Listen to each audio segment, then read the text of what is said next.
No one's going to fix your life but you. You always have to take a step up the ladder to reach the top. You can't fly there. Human beings don't fly. What has always worked for me is having the next small dream, the next step. When I was younger, we romanticized the idea of just going for it. Work 24 hours, do 4 movies at once, 5 shifts, don't sleep, don't eat, and the more you kill yourself in the hustle, the more successful you'll be. But now that I've lived more life, I've realized having a work-life balance is so important. Give yourself a break. It's okay. You just have to do your best. Survive, keep your head above water, and slowly you'll see you're walking on it. This idea that work has to be tough, that work has to be rough, it's outdated. Work can be your companion, it can be creative, it can give you joy. I've now reached a point where that balance is everything. I work on the 6 verticals I'm involved in, my business, my production, my book, my acting, all of it. But when I switch off, I'm with my family, I'm home, I watch movies, I rest, I enjoy. And because of that, when I return to work, I return recharged, with focus, with clarity. When I started working in the States in 2010, after 10 years in the industry, I began with music and then pivoted into acting.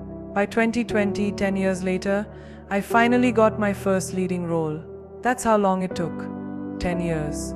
People don't realize the hard work, the consistent knocking on doors, the humility it takes to go to another country and start from scratch. I had to strip away everything I was in India, the awards, the success, the fame, and walk into rooms with humility, introducing myself, saying, "This is my work. I'd love to collaborate." I had to be rejected. I had to audition. I had to adjust to a new culture. It was hard. I had to swallow the humility pill, but I was willing because I believed in the work. When I finally got Quantico, my first lead role in a TV series, even my co-actors didn't understand the attention I received. Who is she? Why is she the lead? They wondered. But I stayed humble. I knew this was a new game, a new sea to dive into. It's easy to fish from your own boat, but deep sea diving, that takes learning, that takes grit. It was sweat, tears, and blood. It was lonely. No friends, no family, a new country, new rules, new struggle. But I didn't let that stop me. So no, I won't pass off the work it took, or the time, or the commitment. You have to shut off the noise. People will try to pull you down. Focus on the one person who believes in you. Focus on the tiny sliver of light, that little inspiration.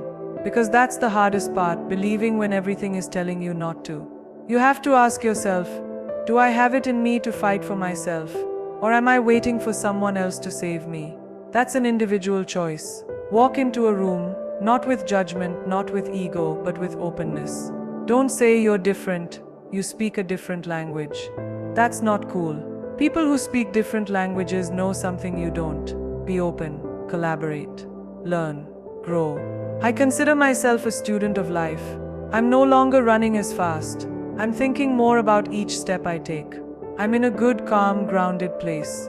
The choices I make now are mine, not driven by others or by a need for validation. And that makes me happy.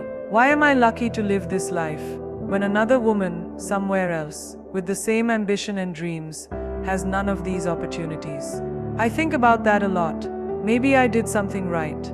I wake up every day with gratitude. And I want to give back, whether it's to the person next to me or through a life decision I make. Giving back is crucial when you're truly grateful. I was born to wonderful parents. I was given the agency to make my own choices. And that's a privilege not all women have. Many women don't get to decide for themselves.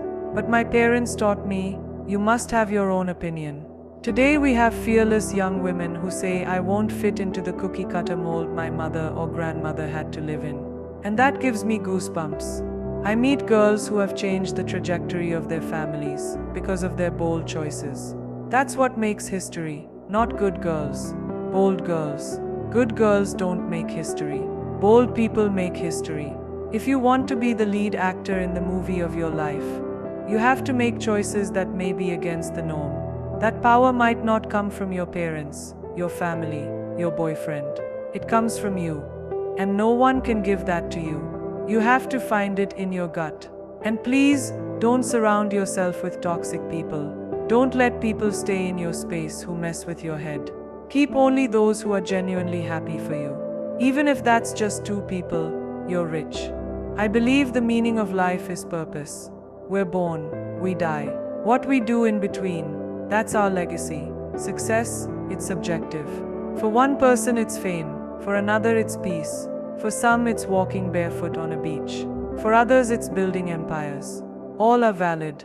All are real. The point is, are you at peace with the choices you're making? If yes, then you're winning. Feed your soul.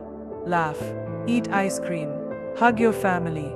Sit in silence. Watch a film. Do whatever brings you joy. Because from that space, innovation is born. When you're full, when you're whole, creativity flows. So don't let your life be about ticking boxes.